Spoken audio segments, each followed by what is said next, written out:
বর্ষায় নাও আর শুকনায় বাও হাওর অঞ্চলের সাথে অতি পরিচিত একটি প্রবাদ। রাজধানী ঢাকা থেকে ১১০ কিলোমিটার অদূরে অবস্থিত টাঙ্গুয়ার হাওরের পর বাংলাদেশের সব থেকে জনপ্রিয় হাওর কিশোরগঞ্জের এই নিকলি হাওর, যা মিঠামইন অষ্টগ্রাম ও ইটনা পর্যন্ত বিস্তৃত।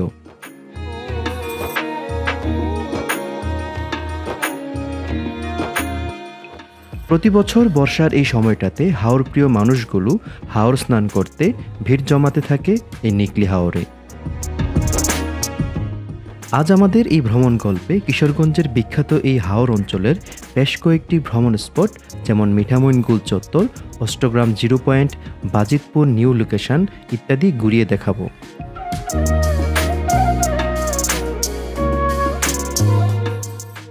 তুলে ধরব হাওর অঞ্চলের জনজীবন কতটা গ্রামীণ আর কতটা সহজে হাওরবাসীদের সাথে মিশে যাওয়া যায় তার সব কিছু। সেই সাথে যারা একদিনে এই হাওর ভ্রমণ করতে গিয়ে এই হাওরের সন্ধ্যা এবং রাতের অমায়িক সৌন্দর্য কতটা মিস করছেন তার প্রমাণ দিব। ফাইনালি আপনি কিভাবে রাস্তার দূরত্ব কমিয়ে একদম শর্টকাট ওয়েতে এই নিকলিতে পৌঁছাবেন, কোথায় রাত্রি যাপন করবেন, খাবারের কি আয়োজন আছে এবং কিভাবে একটি পরিপূর্ণ ভ্রমণ পরিকল্পনা সাজাতে পারেন তার ইনস অ্যান্ড আউট সব কিছু এমনভাবে তুলে ধরব যা আপনি ইউটিউবে আর কোনো ভিডিওতে খুঁজে পাননি। তো চলেন পুরো ভিডিওতে যা যা দেখব তার একটা 30 সেকেন্ড প্রিভিউ দিয়ে আমাদের আজকের ভ্রমণ গল্পের সূচনা করা যাক।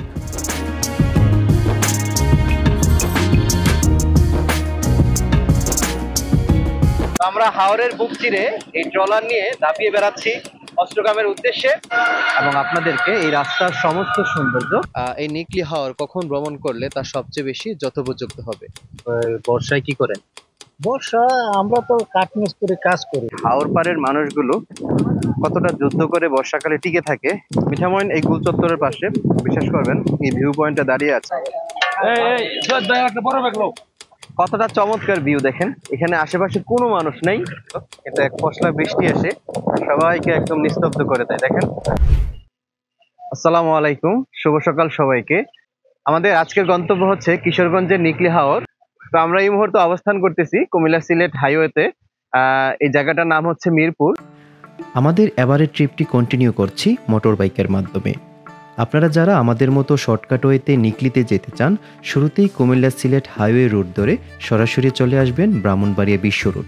অ্যাপ্রক্সিমেট 1.5 ঘন্টা বাইক রাইড করে আমরা এখন ব্রাহ্মণবাড়িয়া বিশ্ব রুট এসে পৌঁছেছি। ব্রাহ্মণবাড়িয়া বিশ্ব রুট থেকে আমরা এদিক দিয়ে 2 থেকে 3 মিনিট আসার পরেই এই যে বাইপাসটা, এই বাইপাসটা পেয়ে যাই। এখন আমরা এই বাইপাস দিয়েই বলাকুট যাব এবং সেখান থেকে ট্রলারে করে আমাদের যে বাইক আছে ওই বাইক সাথে নিয়ে আমরা একদম অষ্টগ্রাম হাওরে গিয়ে পৌঁছাবো। সকালে ব্রেকফাস্ট সেরে ব্রাহ্মণবাড়িয়া বিশ্ব রুট থেকে আনুমানিক 1.5 ঘন্টা বাইক রাইড করে সুন্দর এই বাইপাস রোড ধরে চলে আসি বলাকোট নৌঘাটে। তো ফাইনালি 1 ঘন্টা 20 মিনিট বাইক রাইড করে আমরা ব্রাহ্মণবাড়িয়া বিশ্ব রুট থেকে এই বেলাকোট খেয়াঘাটে এসে পৌঁছালাম। তো এখান থেকে এই বোটের মধ্যে আমরা নৌকা নিয়ে চলে যাব অষ্টগ্রাম বাঙ্গালপাড়াতে। তো আপনারা যারা বাইপাসে একদম শর্টকাট ওয়েতে কুমিল্লা কিংবা সিলেট অথবা ব্রাহ্মণবাড়িয়া থেকে নিকলি যেতে চান বা অষ্টগ্রাম কিশোরগঞ্জের হাওরগুলোতে ঘুরতে চান, তাহলে আপনারা এই বাইপাসে খুব সহজে অনেকটা পথ শর্টকাট করে এই দিক দিয়ে যেতে পারেন। 5 জন মানুষ আর 2টি বাইক, 700 টাকায় ট্রলারে চেপে এবার যাচ্ছি অষ্টগ্রাম বাঙ্গালপাড়া বাজারের উদ্দেশ্যে। মনে হচ্ছে প্রকৃতি সেকেন্ডে সেকেন্ডে হাওরে তার রূপ বদলায়। দেখেন আমাদের মাথার উপরে এই যে মেঘ আমাদেরকে ছায়া দিয়ে নিয়ে যাচ্ছে। কিছুক্ষণ আগেও হাওর পথে হাওরবাসীদের মন মাতানো গ্রামীণ সৌন্দর্য দেখতে দেখতে ছুটে চলছি কাঙ্ক্ষিত গন্তব্যে। আমরা হাওরের বুক চিরে এই ট্রলার নিয়ে দাপিয়ে বেড়াচ্ছি অষ্টগ্রামের উদ্দেশ্যে। আশা করছি 40 থেকে 50 মিনিটের মধ্যেই আমাদের এই ট্রলারের যাত্রা শেষ হবে এবং আমরা অষ্টগ্রাম হাওরে গিয়ে পৌঁছে যাব।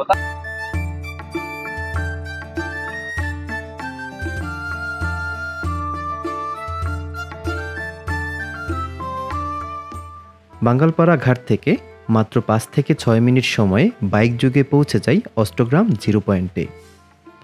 এই রাস্তাটা দিয়ে অর্থাৎ ওই যে সামনের এই ব্রিজ পার হয়ে এই দিক দিয়ে অষ্টগ্রাম বাজার হয়ে সামনের দিকে আসছি। তো এখানে এসে আমরা এই যে পর্যটন এরিয়া অষ্টগ্রামের সেই ভাইরাল পয়েন্ট, এই ভাইরাল পয়েন্টে এসে পৌঁছাইছি। তো এখন আমরা অষ্টগ্রামের এই পর্যটন পয়েন্ট থেকে এই যে মিঠামইন এবং অষ্টগ্রামের যে সংযোগ সড়ক, সেই সড়ক ধরে একদম মিঠামইন পর্যন্ত যাব। এই নিয়ে 3বার নিকলি হাওর ভ্রমণ করেছি। গত 2বার আমরা এইখানে অষ্টগ্রাম ডাকবাংলোতে রাত্রি যাপন করেছি। তাই আমাদের এবারের উদ্দেশ্য মিঠামইন রাত্রি যাপন করব। এজন্য অষ্টগ্রাম টু মিঠামইনের নকশা খোঁচা এই রাস্তা ধরে সরাসরি চলে আসি মিঠামইন বাজার। খোঁজ করতে থাকি আবাসিক হোটেল।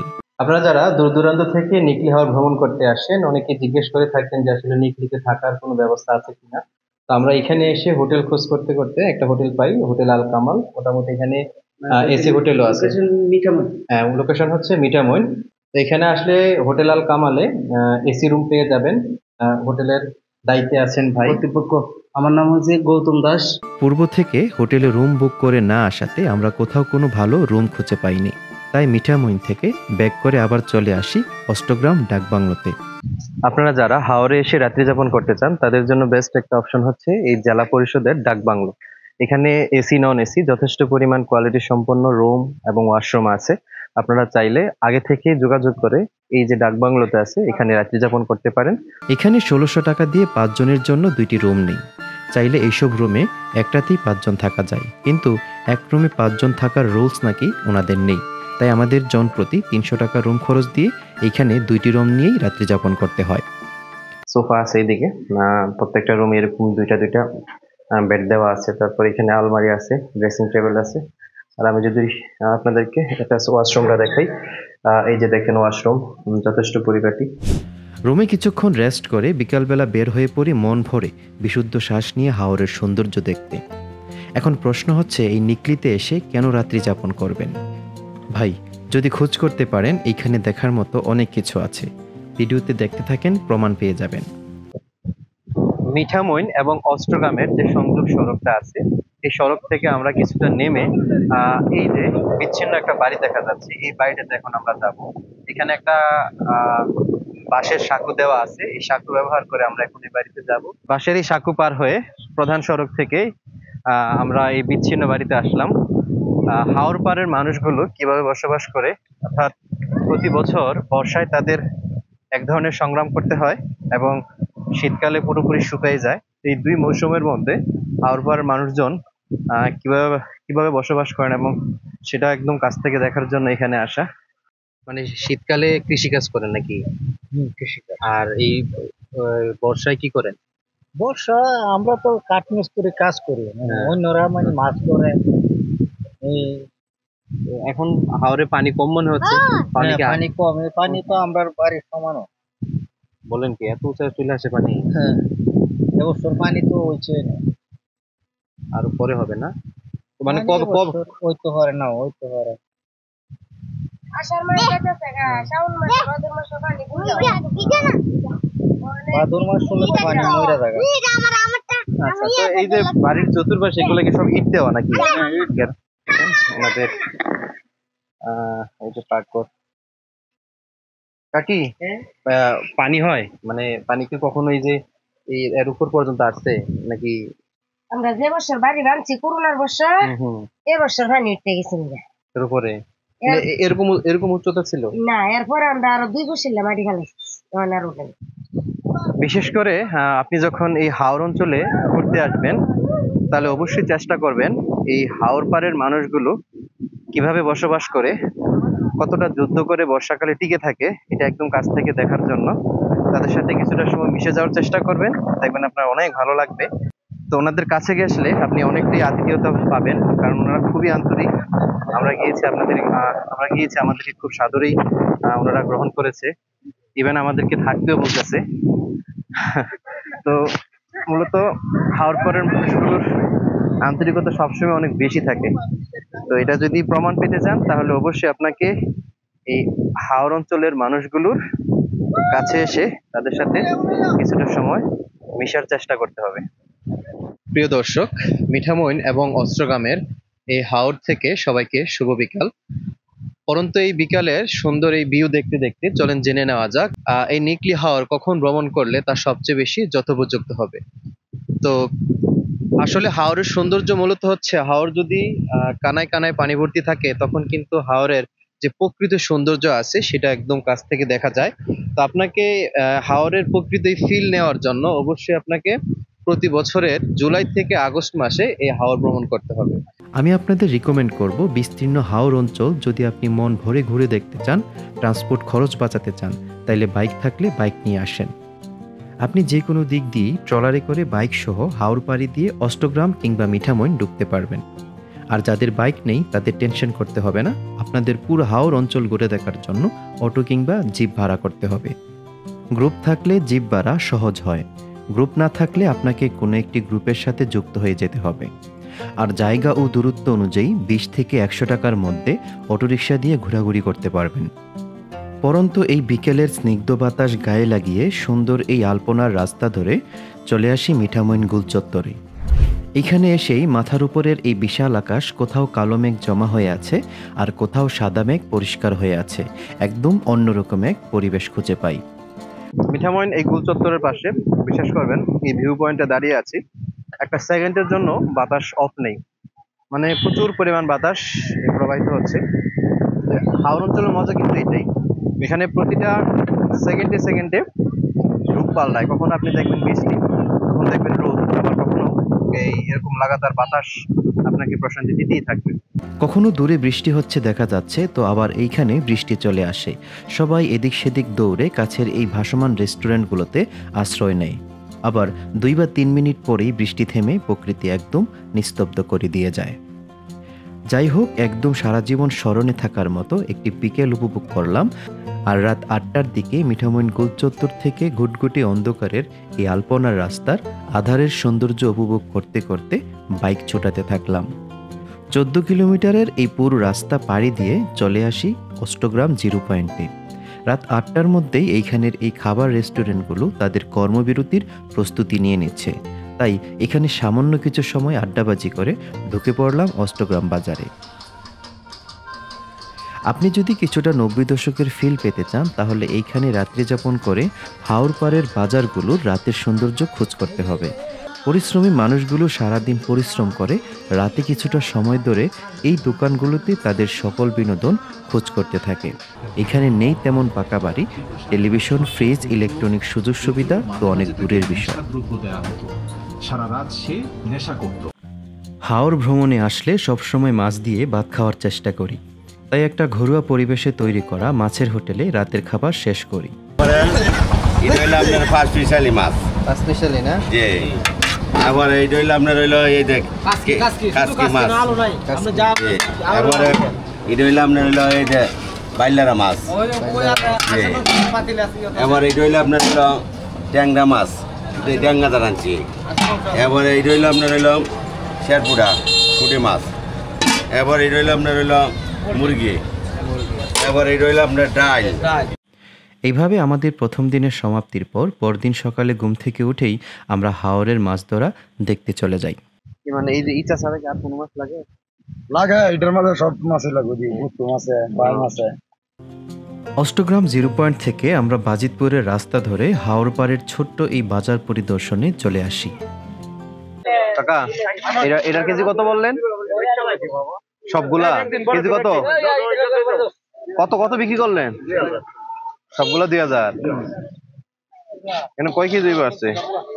4 কেজি।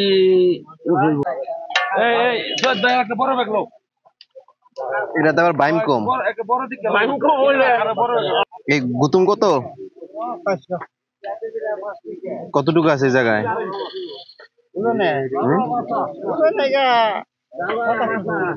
700-800 গ্রাম।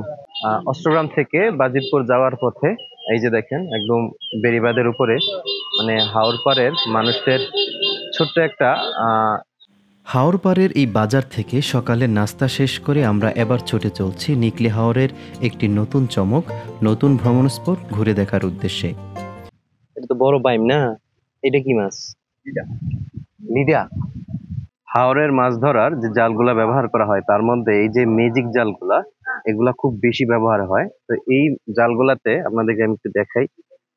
এই যে দেখেন ছোট ছোট ছিদ্র আছে, প্রত্যেকটা একটু পর পর কিন্তু এরকম আলাদা ছিদ্র আছে। ছিদ্র দিয়ে মাছ একবার ভিতরে ঢুকলে এটার ভিতর থেকে আর বের হওয়ার সুযোগ থাকে না।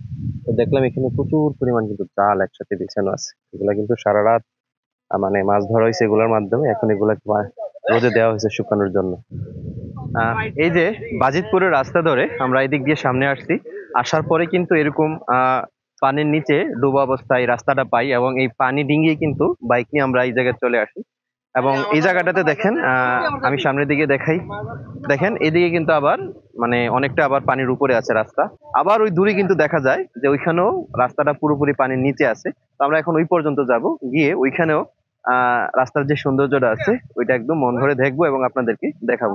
কতটা চমৎকার ভিউ দেখেন, এখানে আশেপাশে কোনো মানুষ নেই।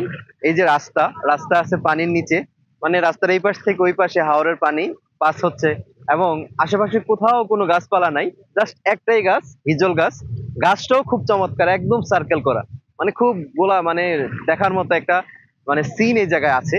মানে এই ধরনের সিনের মধ্যে পুরো দিন মানে গল্প করে কাটাই দেওয়া যায়, এরকম একটা পরিবেশ কিন্তু এই জায়গায় আছে। তো আমরা এই জায়গায় আসছি, এনজয় করতেছি।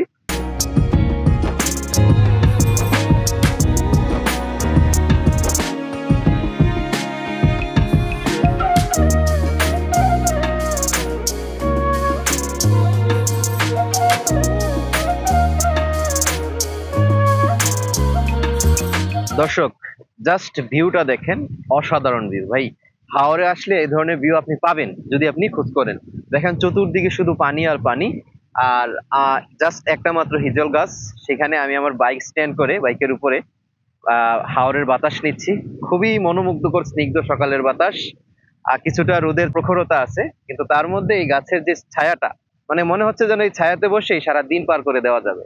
তো এত চমৎকার ভিউ যদি আপনি পেতে চান, এত চমৎকার মুহূর্ত যদি এনজয় করতে চান, তাহলে অবশ্যই আপনাকে হাওরে আসতে হবে। হাওরে এসে এই জায়গাগুলো খোঁজ করতে হবে। এটা এমন একটা জায়গা যেখানে বসে সারা দিন পার করে দেওয়া যায়। কিছুতেই এইখান থেকে মন যেতে সায় দিচ্ছে না, কিন্তু বেলা 12টার মধ্যেই আমাদের রুম চেক আউট করতে হবে। তাই তড়িঘড়ি করে আবার ছুটে চলে যাই মিঠামইন গোল চত্বরের সেই ভাইরাল গোসল করার পয়েন্টে। বিশেষ করে হাওরের পানি কিছুটা কমে গেলে মিঠামইনের এই গোল চত্বরের পাশে সুন্দর এই রাস্তাটি পেয়ে যাবেন, যেখানে রাস্তা বেয়ে কলকল শব্দে ঝর্ণার মতো করে পানি পড়তে থাকবে, আর সেখানে মন ভরে ডুবিয়ে গোসল করতে পারবেন। বিশেষ করে দুপুর 1টার পর এই জায়গাটিতে সকল দর্শনার্থীদের উপচে পড়া ভিড় জমতে শুরু করে। তো এই ছিল আমাদের এবারের নিকলি হাওর ট্রিপের সব কিছু। ভিডিও কেমন লেগেছে কমেন্টস করে জানাবেন প্লিজ। সবাই ভালো থাকেন, দেখা হচ্ছে পরবর্তী কোনো ভিডিওতে। আল্লাহ হাফেজ।